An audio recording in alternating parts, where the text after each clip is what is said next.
los vestidos fueron un factor, no hay duda. Ya. O sea, estamos hablando de que como en la historia de la moda, ¿sí? Claro. La década del 60, 1860, es el momento de mayor diámetro de la falda. Nunca en la historia la falda de una mujer ha sido tan grande como en la década de 1860. Estas como polleras abultadas. Exactamente, las llamadas crinolinas, ¿sí? Las crinolinas que eran este armatoste, este esqueleto que se ponían debajo de la falda para que la falda fuese gigantesca, ¿sí? Teníamos faldas que podían tener 2, 3 metros de diámetro, ¿sí? O sea, gigantescas, ¿ya? Así que, por supuesto que los vestidos fueron un factor, no hay duda. Además de que lo sabemos, porque la misma prensa es la que nos cuenta que hay mujeres que se salvaron justamente porque se sacaron el vestido. Ya. ¿Sí? Entonces, de que es un factor, no hay duda de que lo es. Así que en ese sentido no estoy diciendo que haya sido mentira para nada. No se desmiente, pero exactamente, es un factor no se desmiente, es un factor. Aquí es lo que voy yo. Es que hay 7 factores de por qué ocurrió el incendio, de por qué murió tanta gente, y los vestidos es el menos importante de todos. Es mi lugar, llego sin disfraz. Sean bienvenidos a una nueva entrevista sin disfraz. Como siempre estoy muy bien acompañado. El día de hoy voy a estar conversando con la escritora Francisca Solar acerca de una tragedia que remeció a nuestro país en el siglo XIX. Un incendio en el que fallecieron más de 2.000 mujeres y niños. Y a partir de este incidente vamos a conversar de la nueva novela de Francisca Solar, El buzón de las impuras. Libro que está teniendo tremendo éxito. Impresionante, sí. Felicitaciones. Sí. Muchas gracias. Sí, estoy surfeando la ola porque todavía como que me cuesta creer que está ocurriendo. Sí. Ha sido todo muy, muy grande, muy abrumador, así que... no, felicitaciones. Gestionando nomás, sí, gracias. ¿Te cambiaste de editorial o es una súper buena pregunta, porque no todo el mundo sabe exacto cómo funciona el tema editorial? Lo que pasa editorial.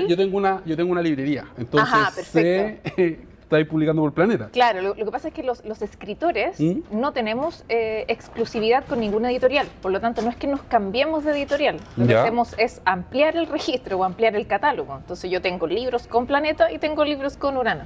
¿Sí? Los escritores no nos cambiamos de editorial.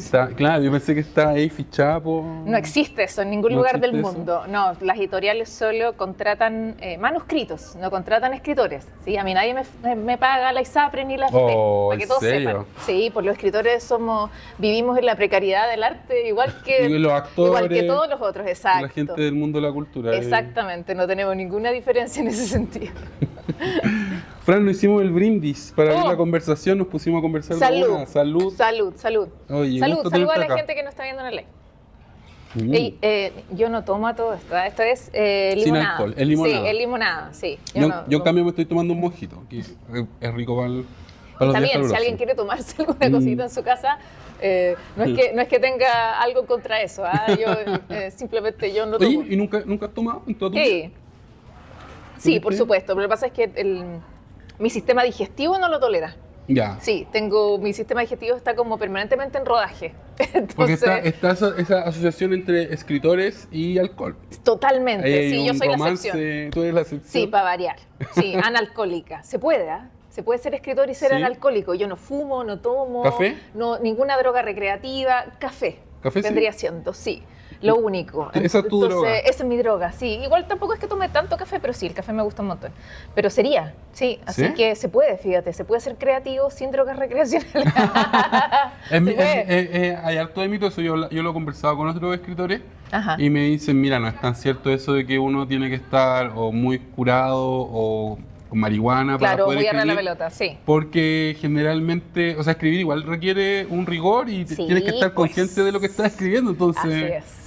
No funciona Ahora, mucho. no quiere decir que a algún escritor no le sirva, digamos. O sea, está dentro de la misma experimentación del arte, me imagino, probar en el fondo, o sea, qué te sirve más a ti. Todos los escritores son diferentes, todos los procesos creativos son diferentes. Entonces, quién sabe. Por eso te digo que aquí no hay juicio, ¿no? Pero pienso que para mandarse un novelón como este, uno no puede estar sin los 5 sentidos, porque si no los personajes empiezan, de pronto en el capítulo final el personaje ya es otro. Ya, ¿no? exacto, ya le cambiaste el nombre. Claro. Mira, específicamente El buzón de las impuras es un subgénero que se llama ficción documental. Ya. La ficción documental es la ficción histórica, dentro del gran paraguas de la ficción histórica, es la ficción histórica más rigurosa de todas. Es cuando el autor... O sea, no te puedes confundir en los datos. Exacto, en el fondo es porque tienes que utilizar la historia real de forma súper rigurosa. No puedes cambiar finales, ni cambiar nombres, no te puedes poner tan creativo. Claro. Hay otros subgéneros de la ficción histórica donde te puedes poner más creativo. En la ficción documental no.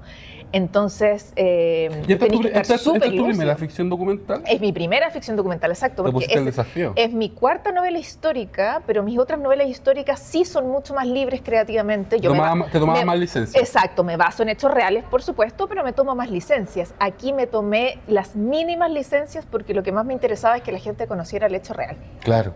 Oye, hablando del hecho real, quisiera que nos cuentes cómo te enteraste de este caso y por qué quisiste Ajá. escribir un libro acerca de este tema. Ajá. Te lo pregunto porque a mí, yo vi este caso en el colegio, recuerdo. Entonces quisiera Hoy saber... tuviste suerte, porque no es obligatorio en el currículum de Historia de Yo Chile. soy viejo. Oye, yo también soy vieja y a mí no me tocó. ¿A ti no te tocó? No me tocó. ¿Y cómo te Pero enteraste del incendio en la Yo era compañía? absolutamente ignorante ¿Mm? de esto. No lo había escuchado en mi vida. El cuento corto es que el 2018 ¿Mm? yo estaba investigando para mi primera novela histórica, para los últimos días de Clayton and Co. ¿Ya? Y entonces estaba investigando para el tema específico de esa novela, que es fotografía mortuoria. Entonces Ya. estaba investigando, no sé, pues fotografía, siglo XIX, y me empiezo a encontrar ¿Mm? con situaciones, con personajes reales de la historia de Chile de esa época que yo no había escuchado en mi vida. Ya. Oye, ¿y eso? ¿Y por qué eso nunca me lo contaron? ¿Y de eso? ¿Qué libro hay de eso? Y me empiezo a sentir tan, además, espantosamente ignorante Bueno, todos lo somos. de la historia de Chile. Dije, qué heavy la cantidad de cosas que no sabía que estaban ocurriendo en mi país en esta época. Paré la investigación para esa novela y dije, ¿sabéis qué? No, vamos a repensar esto. En vez de investigar solo para esta novela en particular, como tengo tiempo, porque efectivamente tenía un poco de tiempo, amplié la investigación y dije, quiero saber, así en general, qué estaba pasando en Chile en la era victoriana. La era victoriana es la que me importa a mí, es la que más me Ya. gusta. ¿Qué es siglo ¿ya? XIX, Que es- segunda mitad del siglo XIX? Exacto, es del 37 hasta 1901, ¿no? Claro. O sea, es casi todo siglo XIX. ¿Qué estaba pasando en Chile así muy en general? ¿Mm? Y me quedé con un listado de situaciones interesantes, de personajes interesantes, etcétera, que no son muy conocidos, Claro. que generalmente no te lo cuentan en el colegio, pero que a mí me parecían que era suficientemente interesante y que además tenían mérito literario.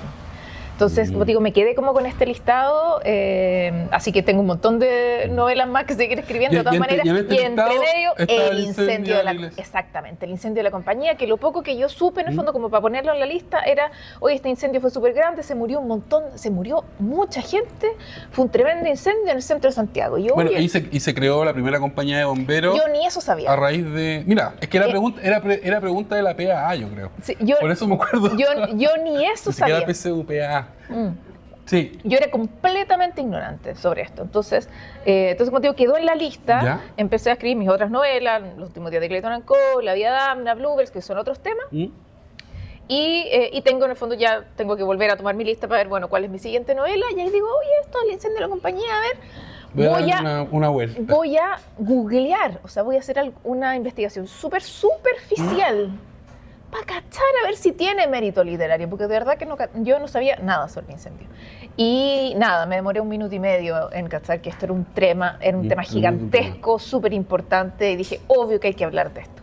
Y por qué digo que me demoré nada, es porque por esas cosas del algoritmo, el primer link que me lanza Google sobre el incendio de la compañía, el primero, ¿Ya? ¿Qué fue? es a Memoria Chilena, ¿no? Que es Gran sitio, saluda a los amigos de Memoria Chilena. Es un lujito que tenemos acá. un lujo de este país, es ese sitio web de la Biblioteca Nacional.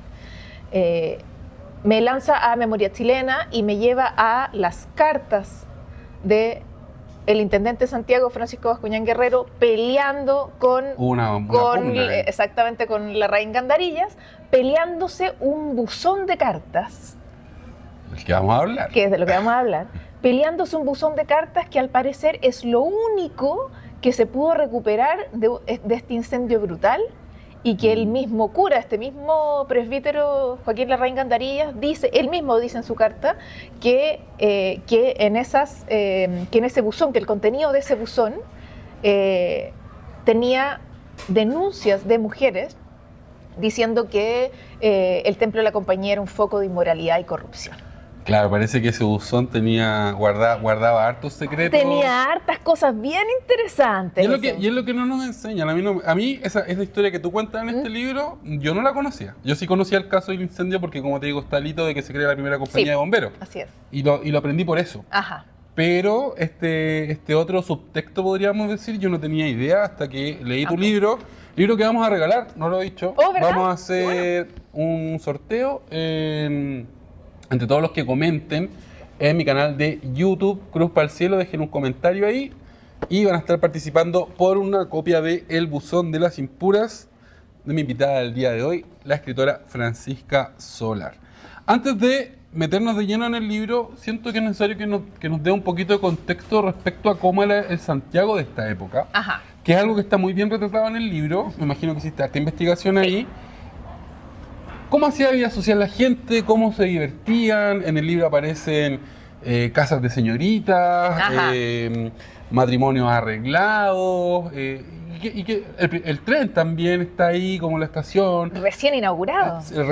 Entonces, cuéntanos un poquito, estamos hablando de 1863. 1863, el incendio como tal sucede el 8 de diciembre, entonces fines de 1863, entonces claro, ¿qué podemos contar de Santiago de la época? Estamos hablando de un Santiago que está recién inaugurando su ferrocarril Santiago-Valparaíso, la estación central, no es la estación central que conocemos hoy día, ¿cierto? Ese armatoste precioso de hierro, ¿cierto? No existía todavía, eran 4 galpones, ¿cierto? Pero teníamos tren a Valparaíso, lo que era maravilloso. Claro. El señor Henry Meix estaba, en septiembre había inaugurado esa línea férrea, que era era un avance tecnológico así supremo para la capital, que conectaba con Valparaíso, que era el puerto principal del Pacífico. Exacto. Por lo tanto era demasiado importante. Todavía no se abría el conexión. canal de Panamá, entonces No. todos los barcos tenían que pasar necesariamente por el estrecho Magallanes. Exacto, por eso es que Valparaíso era una ciudad rica, era una ciudad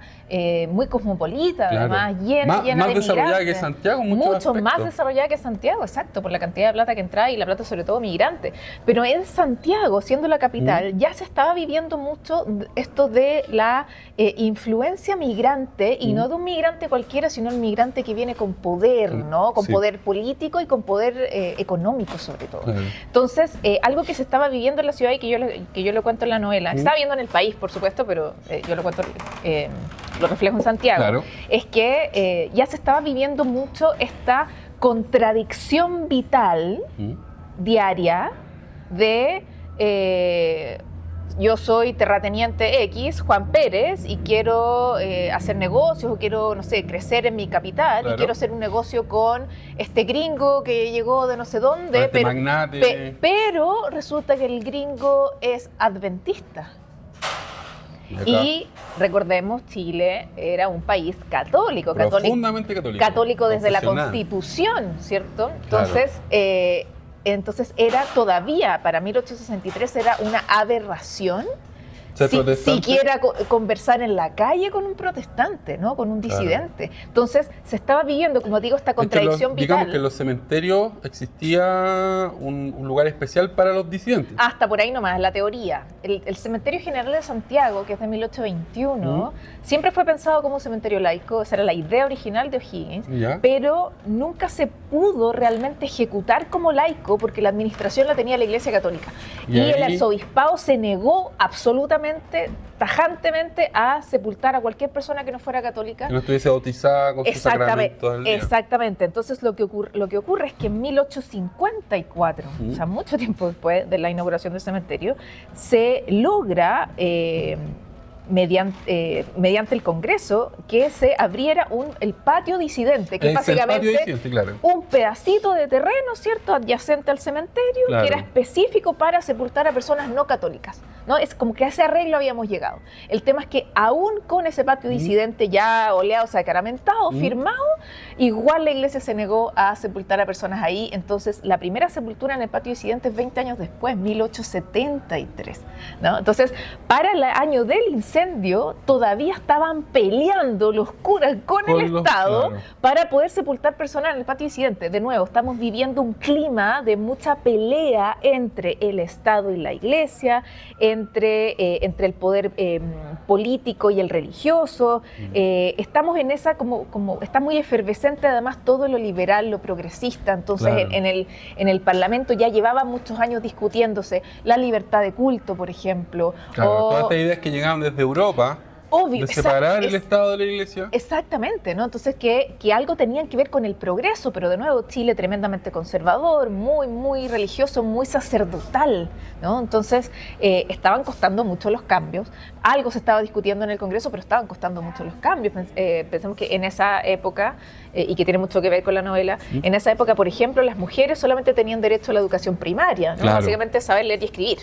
Y nada más, ¿no? Tenían prohibida la educación secundaria. Ir a la universidad. Exactamente, y la universidad menos todavía. Entonces, esta es la época en la que Antonia Tarragó estaba dando discursos en el Congreso a los parlamentarios de por qué es importante darle acceso a las mujeres a la educación secundaria, por ejemplo, ¿no? Para poder fundar el primer liceo en Chile, que eso iba a pasar 10 años después. Entonces, de nuevo, estamos en una sociedad tremendamente conservadora, muy religiosa, muy católica, que está teniendo esta oleada desde afuera de migrantes con poder político, con poder económico, con capital, que están remeciendo la ciudad completamente, porque resulta que ahora el hotel más lujoso de Santiago es de un inglés, y es de un inglés que es luterano.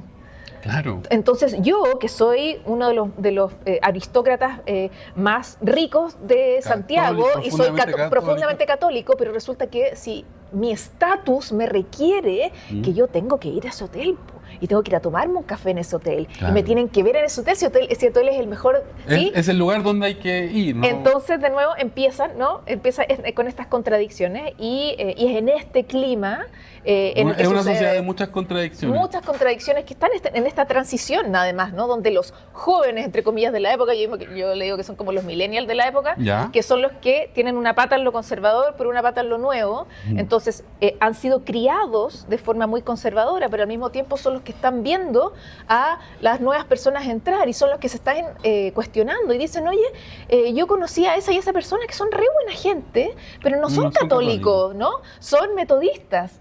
Entonces, oye, y aquí a mí me enseñaron que el cura todos los días nos dice que los disidentes son el diablo encarnado, pero resulta que yo los conocí, no los encontré tan mala onda, y así vamos. ¿Sí? Y ese es el clima del incendio de la compañía. Claro.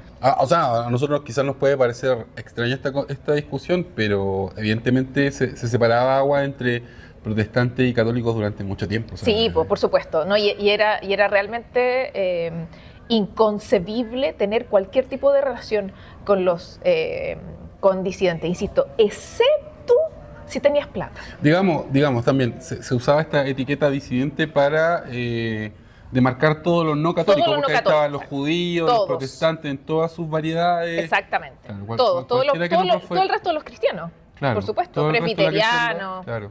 Así es, todos cabían en la misma etiqueta. O sea, todo lo no católico era, de nuevo, el diablo encarnado. Absolutamente. Te ibas al infierno, básicamente, si eras no católico. Exactamente, ese era el castigo prometido. Sí. Ya, vayamos ahora a hablar sobre la Iglesia de la Compañía de Jesús, que tiene una historia bien curiosa, porque, vuelvo a la idea, yo sabía del incendio de esta iglesia, pero después me entero de que no es el primer incendio que sufre, y ya incluso lo habían tenido que reconstruir. O sea, era una iglesia como de mala suerte. Sí, yo digo bien acontecida. Bien acontecida. Súper acontecida. Esa es la expresión correcta.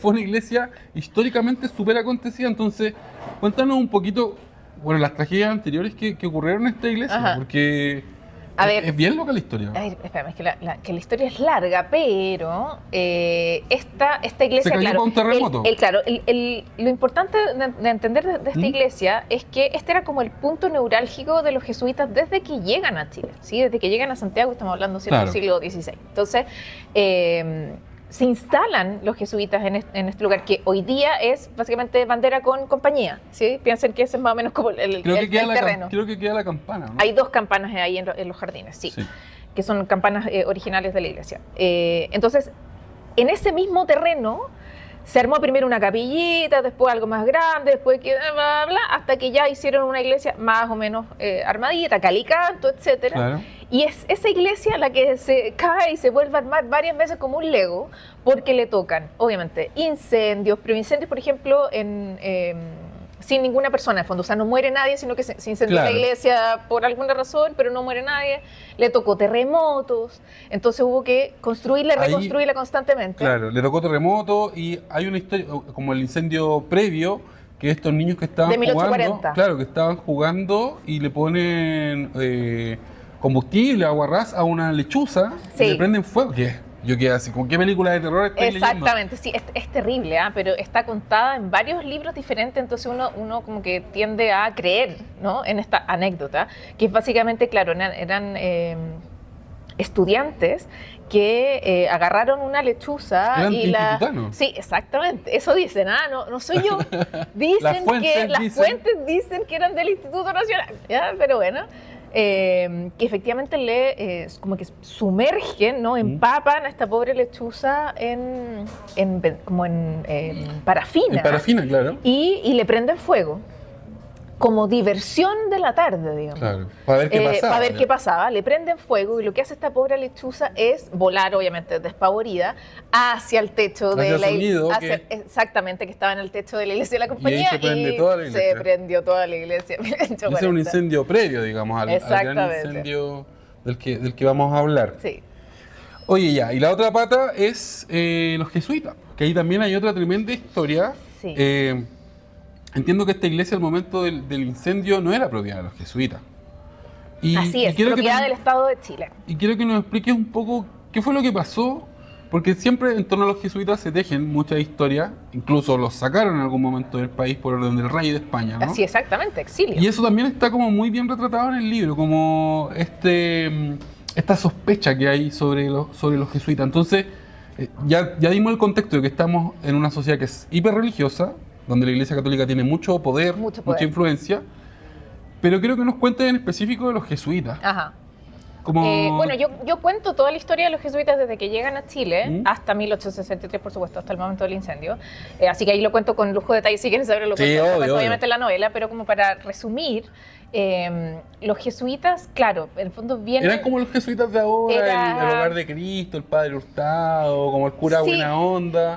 Claro. Sí, tenían esa no. Lo que pasa es que, claro, en el fondo eran la congregación, yo le llamo que era la congregación como cool. Era la congregación popular. O sea, tenían esta obra. Si quiero tener así como decir que tengo un amigo cura, tiene que ser jesuita. ¿Sí? Entonces, esa era la congregación popular. Entonces, era la congregación que los aristócratas, en el fondo, les gustaba como estar cerca, ¿cachai? Si hubiera podido sacarme la selfie, me la saco con un cura jesuita. Estaban de moda, por así decirlo. ¿Sí? Entonces, porque habían vuelto de este exilio. Exacto. Perdón, que eso hay que decirlo antes, exactamente. Los jesuitas son exiliados, recuerden, de todos los territorios del Imperio Español, ¿sí? Entonces, por eso incluido Chile, ¿no? Entonces, agarran, ¿no? Obviamente, la gente... ¿Sobre qué acusaciones, qué acusaciones pesaban contra los...? Oh, pero es que esa historia es súper larga, pero acuérdense que el rey los consideraba enemigos de la corona, po. Habían acumulado muchos bienes, exacto, ¿no? Es como que es casi como que estás desafiando mi poder, mi reinado. Cuando estaba leyendo tu libro, la historia de los jesuitas me recordó otra historia que también tiene que ver con la iglesia y con la acumulación de poder, que es la historia de los templarios.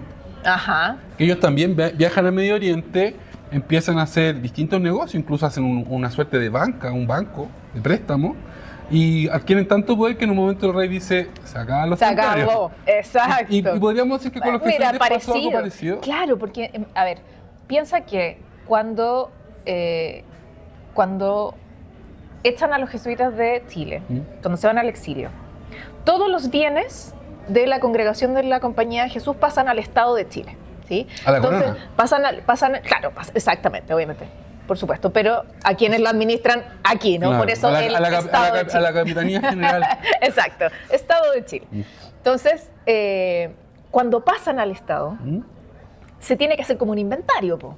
¿Qué es lo que hay? Lógico, ¿no? ¿Qué es lo que dejó esta gente? Hagamos un inventario. Bueno, y cuando hacen este inventario, se van de espaldas, porque se dan cuenta que la congregación de la Compañía de Jesús, que pedía limosna todos los domingos en la esquina, porque pobrecitos, tenemos que alimentarnos y no tenemos cómo, eran multimillonarios.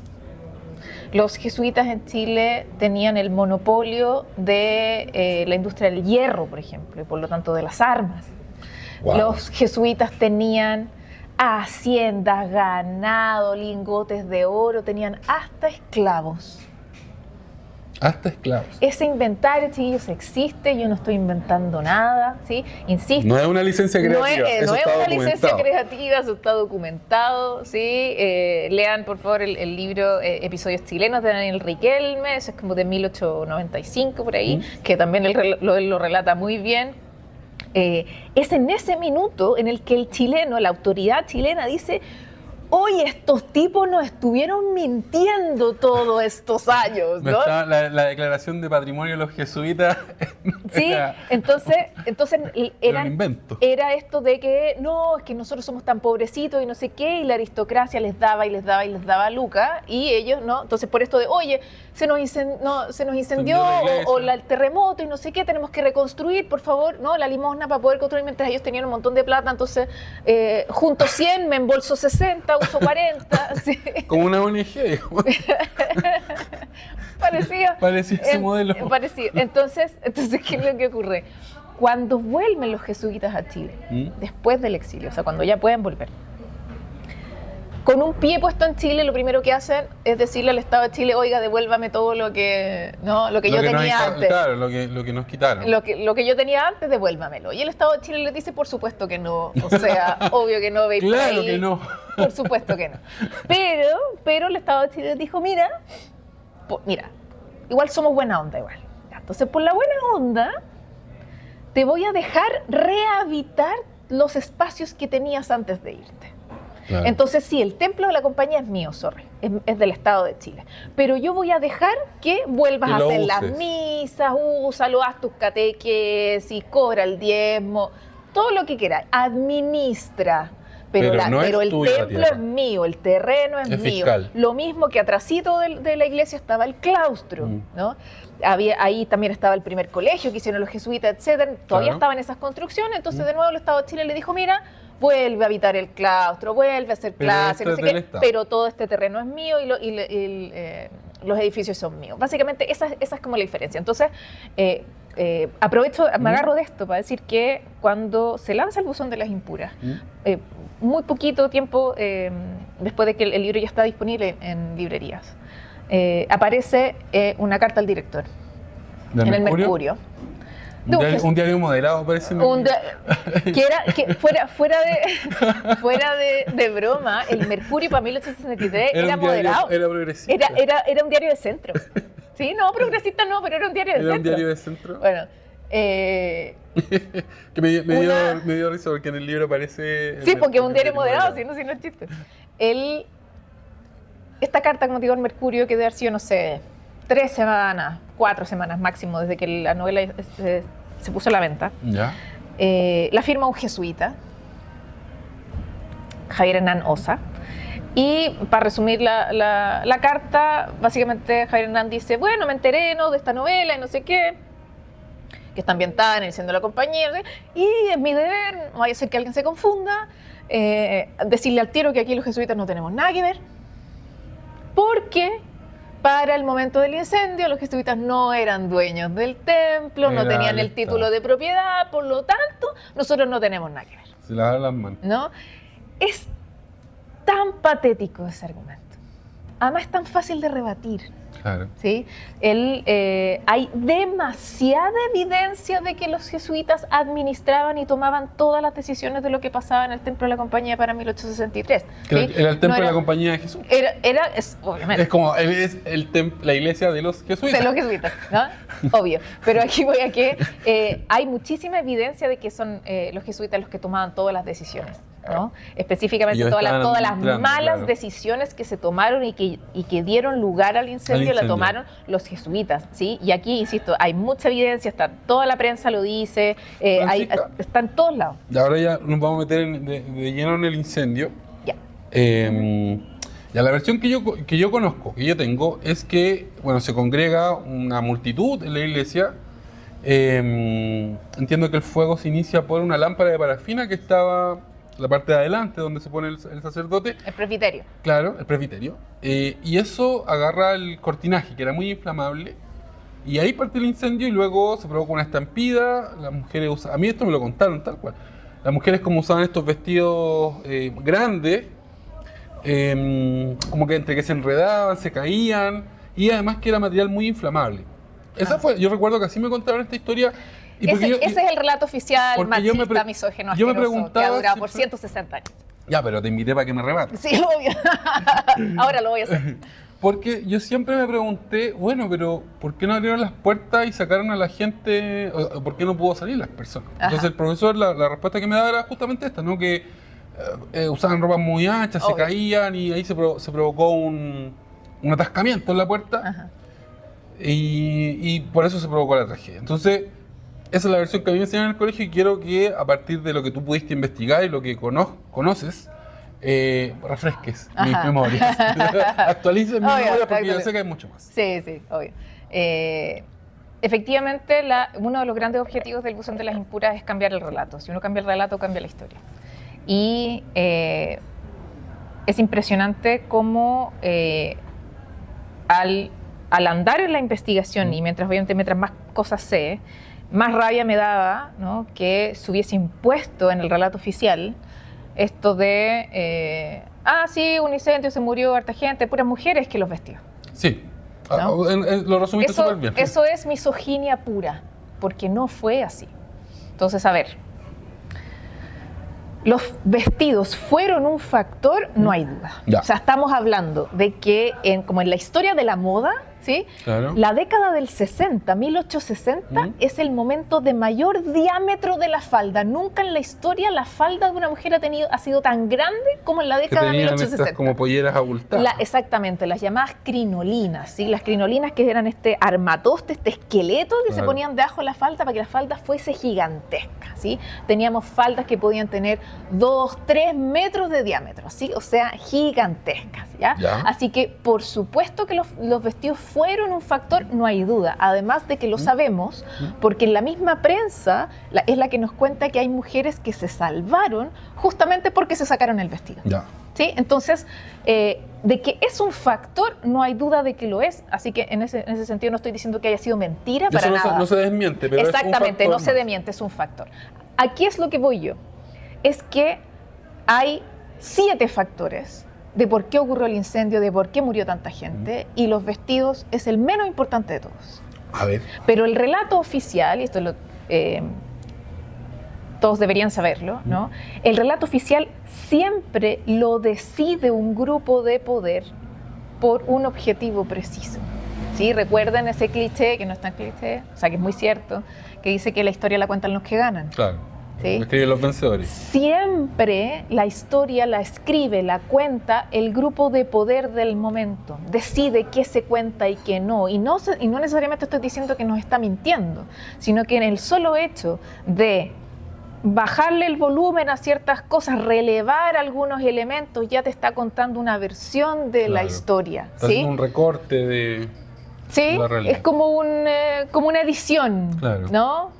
Acotada de la historia. Entonces, insisto, esto de que por 160 años se haya contado que el incendio de la compañía y se murieron 2.000 mujeres, que por los vestidos, no es que sea mentira, porque es real que los vestidos fueron un factor, pero convenientemente nadie te contó, no existe en el relato oficial, que murieron 2.000 personas porque las puertas estaban cerradas por la acústica, que era algo que el párroco, ¿no? Juan Bautista Ugarte, era algo por lo que era conocido, esto está en la prensa, ¿no? Él pedía cerrar las puertas. Que él pedía cerrar las puertas porque, oye, nadie me escucha, entonces cerremos las puertas para mejorar la acústica, ¿sí? Entonces, nadie te cuenta que las puertas estaban cerradas porque el párroco lo pidió. Nadie te cuenta que, y esto, insisto, de nuevo, está en toda la prensa, esto está reporteadísimo, súper documentado, de que Ugarte cometió una negligencia gigantesca al poner en la iglesia muchísimas más velas, lámparas de aceite, parafina, etcétera, muchas más de las recomendadas, ¿sí? Y todo muy inflamable. Y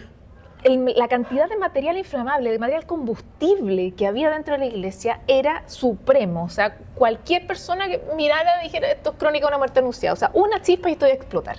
¿Sí? ¿Y qué fue lo que pasó? ¿Y qué fue lo que pasó? ¿Sí? Y insisto, esto está en la prensa, en el fondo, de que esto fue básicamente un tema de ego del jesuita Ugarte, porque él tenía como una especie de pelea, pugna con el nuncio Izaguirre, que era un cura chileno que vivía en Roma, que era como una mano derecha del Papa en esa época, y que viene a Chile como a supervisar, por así decirlo, la celebración del Día de la Inmaculada Concepción.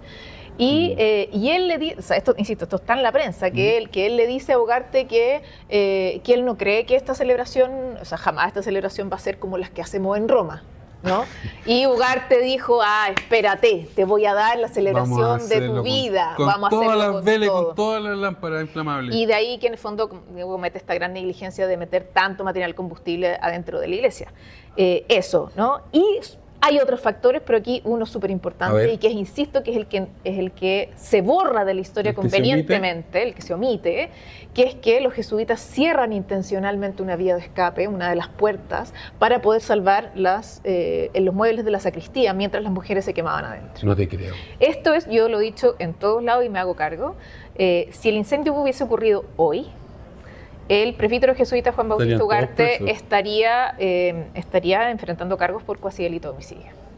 ¿Sí? Entonces, convenientemente, a alguien le interesaba, a un grupo de pueblo le interesaba que nadie hable de esto, hablemos de los vestidos. Claro. ¿Sí? Y se reproduce esto como el juego del teléfono, ¿no? Se desvirtúa. ¿Nadie quedó preso? No, a ver, esto también es súper importante. Sorry por las lecciones de historia aquí, pero bueno, porque estamos hablando de historia, bueno, obviamente. Eso es. Historia. Eso es.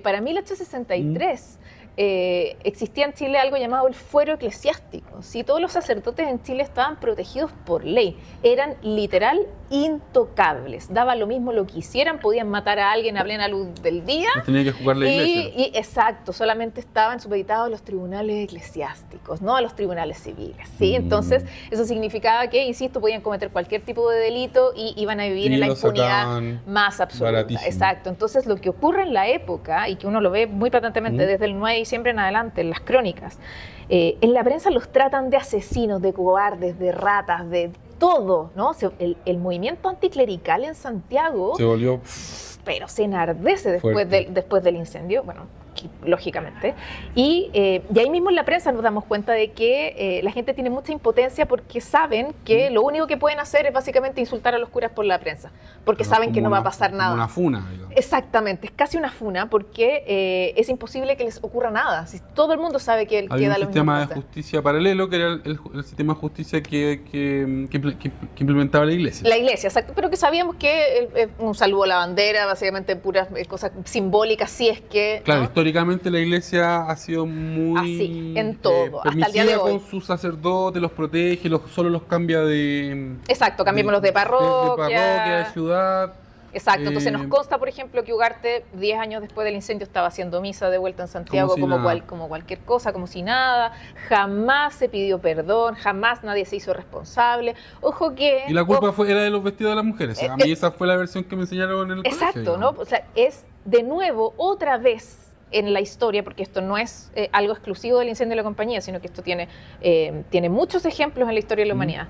Otra vez se vuelve a poner la culpa en la víctima, ¿no? Claro. Recuerden la frase de las tesis, y la culpa no era mía, ni dónde estaba, ni cómo vestía, tal cual, versión 1863, ¿sí? Se le asigna la culpa a las mujeres. Las mujeres se murieron, es que por su culpa. Por sus ¿sí? vestidos. Por los vestidos, ¿no? Y todo lo demás, todo lo demás se olvida, exacto. Claro. Ahora bien, igual es súper importante decirlo, que parte de como esta manipulación del relato, ¿cierto? Esta tergiversación del relato en el tiempo, se da porque efectivamente la ilusión de la compañía es un accidente, ¿ya? Sí, aquí también es súper importante decirlo, no es...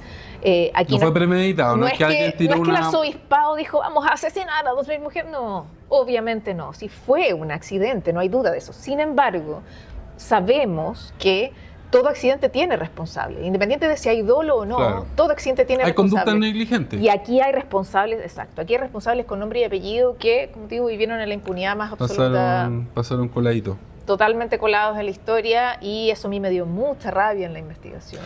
Y yo dije, ¿Sí? yo tengo que contar esto. Claro. Oye, ¿y por qué esta iglesia era tan popular? Porque entiendo que incluso el nivel de convocatoria llegaba a rivalizar con la Catedral de Santiago. Más que la catedral incluso, sí, uno dice cómo. Entonces, ¿no? ¿qué estaba pasando ahí en esta Hey. iglesia? Cuéntanos también Bueno, es acerca de eso. que es lo que hablábamos antes, ¿no? Los jesuitas, pues si los jesuitas eran populares. Mira, tú me decías antes que, bueno, cómo era Santiago de la época, ¿cierto? Que eran las cosas que se hacían. Bueno, una de las grandes actividades sociales, ¿Era ir a la iglesia? onda casi que como para ir a conocer gente, para ir a pinchar, era ir a la misa. Po, Ir a misa. ¿sí? Recuerden que la misa en esa época es la misa en latín, con el cura 90% de la misa dándote De la espalda. espalda, claro.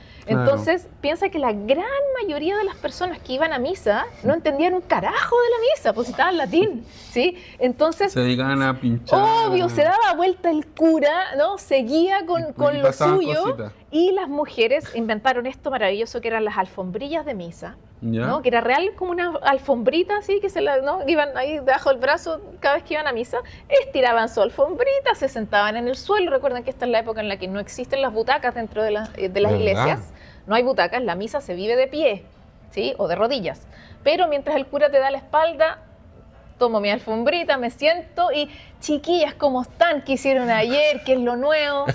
Sí, obvio. Obviamente así, Claro. por supuesto, pero No, igual, todo medio ¿no? culposo, medio susurrado, Obvio, pero igual era un eso. momento social, ¿sí? Mm. Entonces, Santiago era una ciudad tremendamente mariana, ¿ya? Que también Que le era... rinde culto a la Virgen que María. exacto, el culto a la Virgen María era incluso más poderoso que el culto a Dios mismo, y eso Claro. ya era un problema en la época, porque estaba desafiando las leyes patriarcales, po. O sea, imagínate que una mujer estaba siendo más venerada que Dios mismo, Claro, que el la hombre, Virgen. y eso tenía al clero patas para arriba, viendo cómo hago para ponerle el pie encima a las mujeres para que recuerden su lugar en el mundo, ¿sí? Entonces, además, también esa pugna interna ya existía, ¿sí?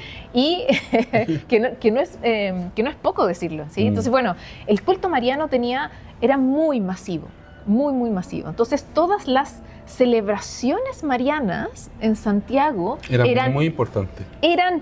tenían una convocatoria tremenda, ¿no? Entonces, incluso eran realmente las celebraciones católicas, en el fondo religiosas, las más importantes del año eran las que tenían que ver con la Virgen. María. Entonces, el Día de la Inmaculada Concepción, el 8 de diciembre, era una de las celebraciones más importantes del año. Esa era una de las misas más importantes del año, por las que te preparabas, y todo el año era para el 8 de diciembre. Entonces, si juntas que los jesuitas eran la congregación más popular, que esto era, insisto, esto es una actividad social. Yo voy a ir a la misa de la Inmaculada Concepción con mi mejor vestido de gala, con mis mejores joyas, con todo lo mejor, porque necesito que me vean, es un momento de exhibición, ¿no? Etcétera.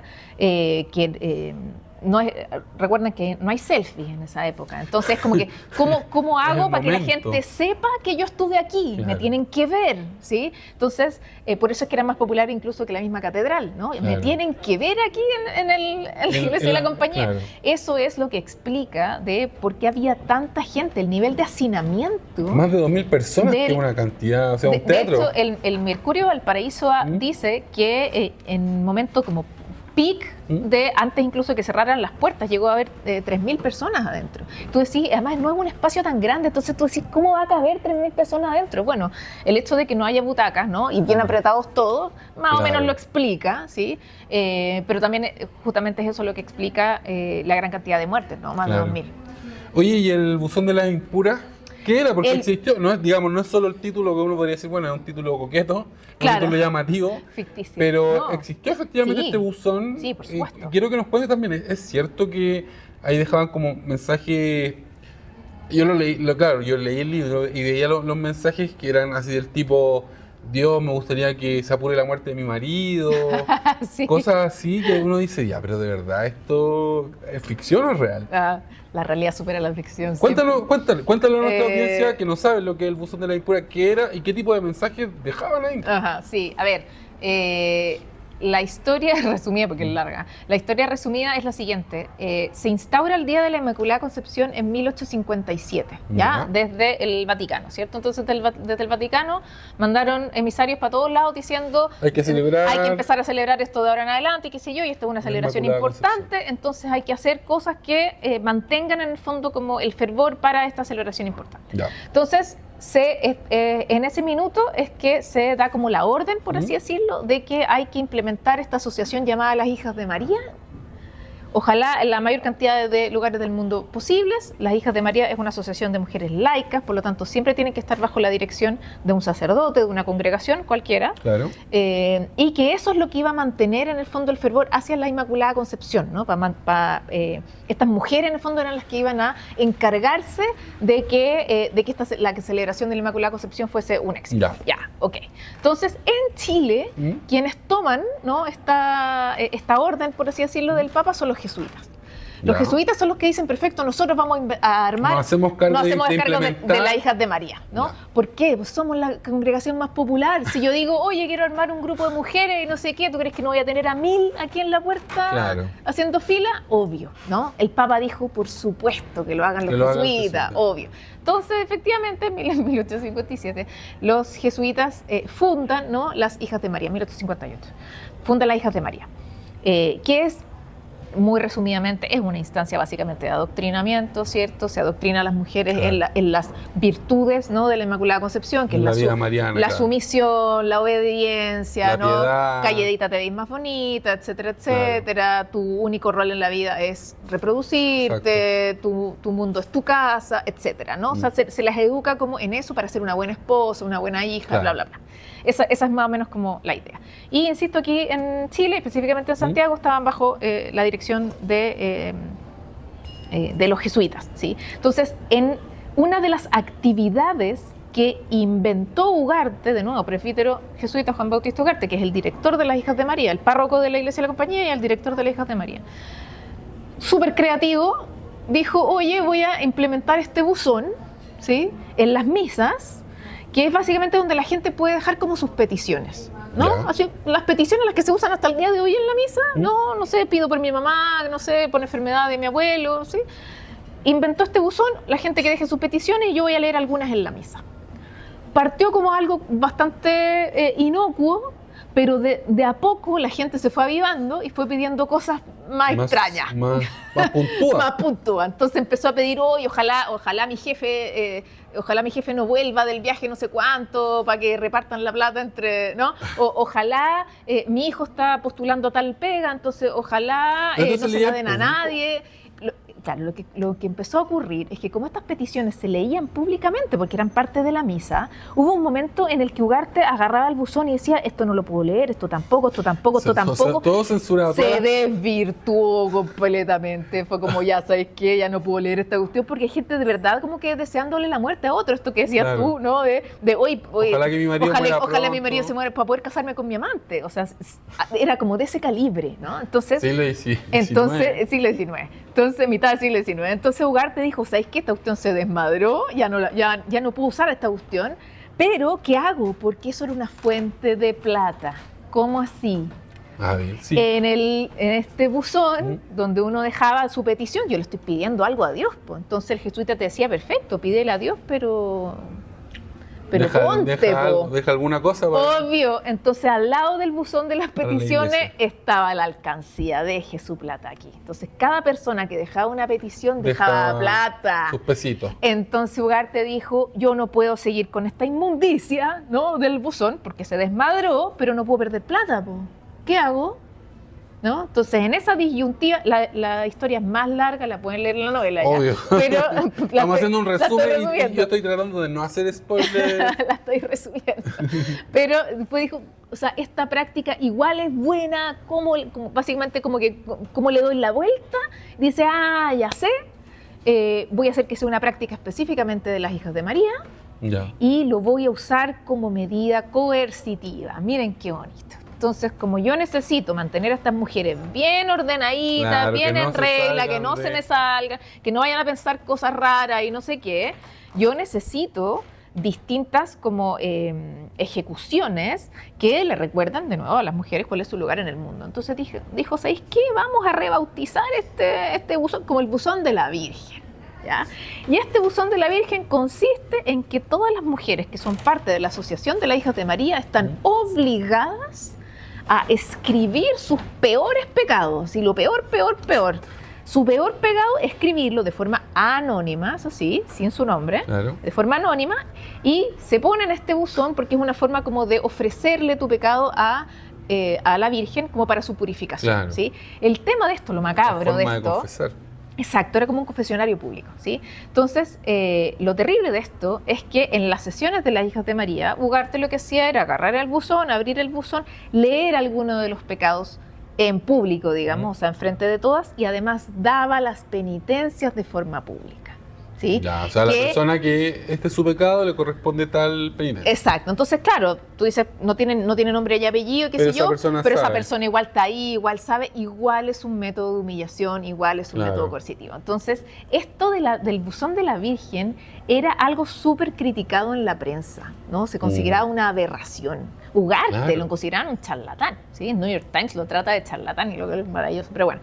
Entonces, esto ya era una práctica súper cuestionada del mismo arzobispo Valdivieso. Se metió varias veces a decirle a Ugarte, oye, no sé si me gusta tanto lo que está pasando. Era súper límite, era muy border lo que estaba haciendo Ugarte, ¿sí? Pero eso le daba poder sobre las mujeres y qué sé yo, entonces lo siguió haciendo, ¿sí? Entonces, todo lo que les estoy contando es real, ¿sí? ¿Y qué es lo más real de todo y qué es lo que da pie a la novela? Que es que de la misa del 8 de diciembre, de este incendio tan brutal, se muere todo el mundo, ¿no? Claro. Lo único que se salva intacto Este buzón. es este buzón con las cartas del 8 de diciembre. ¿Y sabes si esas cartas se conservan en algún No, lugar? no existen. Están desaparecidas. Lamentablemente no existen, no hay evidencia, nada, porque lo único... Oh, quizás estén en el Vaticano. Lo único, claro, lo único que sabemos, ¿qué es lo que sabemos? ¿Qué es lo real en el fondo? O sea, ¿de qué tenemos evidencia? De que la Intendencia de Santiago, el personal de la Intendencia de Santiago son los primeros en entrar al templo después del incendio, en la madrugada justo después del incendio. Y son ellos, en las pesquisas, son ellos los que encuentran el buzón. Por lo tanto, la Intendencia de Santiago requisa el buzón, ¿no? Como parte de la investigación, por así decirlo. Claro. Y todo esto lo sabemos porque... por estas cartas que les digo yo, entre el intendente de Santiago y Joaquín Larraín Gandarillas, donde Joaquín Larraín Gandarillas, por carta pública, es como mandar una carta al director en el Mercurio, Claro. por carta pública, publicada en el ferrocarril, le dice al intendente, oiga, aquí estoy resumiendo porque la carta es más larga, pero le dice, oiga, intendente, yo sé que usted tiene el buzón de la Virgen, devuélvamelo. Eso es del arzobispado. Pero si usted no me lo quisiera devolver, yo le exijo que usted tiene que mostrar el contenido de todas esas cartas y la identidad de todas esas mujeres, porque me cuentan, me dicen que en esas cartas estas mujeres estaban diciendo que la Iglesia de la Compañía era un foco de inmoralidad y corrupción. O sea, que eso es lo más gravitante de todo. Se suponía, ¿no?, que este buzón de la Virgen tenía solamente pecados de las mujeres. Y resulta que es el mismo cura Gandarillas, idiota, que se evidencia solo, digamos, ¿no?, que dice que al parecer en ese buzón no solo hay pecados, sino que también hay denuncias. Y eso lo cambia todo, ¿no? Entonces tú dices que heavy es lo difícil que es, imagínate, denunciar cualquier tipo de abuso, y sobre todo abusos como en contextos religiosos, en contexto eclesiástico. Hoy día, 2024, es tremendamente difícil denunciar. Imagínate en 1863. No, entonces, ¿cuál es la parte de ficción aquí? ¿Sí? Porque acuérdense que esto es una novela, esto es ficción histórica. ¿Dónde está la ficción aquí? Es que yo tengo que especular, yo hago ficción especulativa, obviamente, de no solo qué es lo que había en ese buzón, porque, insisto, no tenemos las cartas, no existen, ¿no? Porque nunca se exhibieron, el intendente de Santiago jamás entregó el buzón, esas cartas jamás se supo el contenido, etc. Entonces, no existe evidencia de eso. Entonces, yo tengo que especular, bueno, ¿cuál era el contenido? ¿Qué eran esas denuncias? Como, ¿para qué? ¿No? ¿Por qué el buzón específicamente del 8 de diciembre era tan importante? ¿Sí? Entonces, Claro. esa es la historia en el fondo que yo construyo desde la ficción, porque esa información no la tenemos. La ficción Claro. histórica generalmente lo que hace es llenar vacíos de información. Claro. Y eso es lo que yo hago justamente para tratar de explicar la importancia del buzón de la Impulse. Fran, se me pasó volando esta entrevista sin disfraz. Te quiero agradecer. De nada. Felicitarte nuevamente por tu libro. Muchas gracias. Si quieren leerlo, bueno, lo pueden encontrar en la librería La Flor de Papel y está en todas las librerías también. Y pueden participar en el concurso que estamos haciendo acá. Me tienes que dejar un comentario en mi canal de YouTube. Denme una razón por la que se quieren ganar el libro y van a estar participando en el sorteo. Fran, ¿te quieres despedir? Sí, bueno, muchísimas gracias a todos. La verdad es que el fenómeno que está ocurriendo con la novela ha sido Te pasaste. impactante. Sí, uno de los libros del año. Estoy agradecidísima del interés de todos. La verdad es que, bueno, una de las razones principales por las que la novela le ha ido tan bien es porque la gran mayoría de los chilenos no tenía la menor idea sobre el incendio de la compañía. ¿Sí? Volvamos a decir que el incendio de la compañía, a pesar de que es un hito muy importante en la historia de Chile y en la historia universal también, no es obligatorio en el currículum de historia de Chile en el colegio. Por lo tanto, si te tocó un profe buena onda Yo o tuve qué esa suerte. sé yo... A mí me enseñaron algo Exacto. sobre... Entonces, o si es que te lo incendio. cuentan muy al paso, así, mira, se quemó una Me contaba como el iglesia, a mí me lo contaron como el desencadenante de la primera compañía de bomberos. Exacto, ¿no? Exactamente. Mucha gente lo conoce por eso. Es que el incendio fue súper terrible, no sé qué, y no había bomberos en Santiago. Entonces, como fue tan terrible, Claro. dijeron esto no puede volver a pasar. Entonces se creó la primera compañía de bomberos. Que es cierto, digamos, Es cierto. así que está perfecto que se sepa por eso. El tema es que este hito, que es de 2.000 mujeres muertas, se transformó en un momento de la historia de 20 hombres. Claro. Que son los bomberos, ¿no? Y esa es como la gran como injusticia histórica, por así decirlo, que de alguna manera trata de arreglar, de subsanar esta novela. Entonces, de verdad que les agradezco muchísimo a todos por el interés, por el entusiasmo. Muchísimas gracias porque de verdad que estamos literal haciendo historia. Cuando cambia el relato, cambia la historia. Así que de verdad se los agradezco mucho a todos. Ya pues, me despido. Yo soy Luis Cruz, Cruz para el Cielo en las redes sociales. Recuerden seguirme en el Instagram, bueno, y también en el YouTube. Darle manito arriba al video. Besito, abrazo y chao, chao, chao. Es mi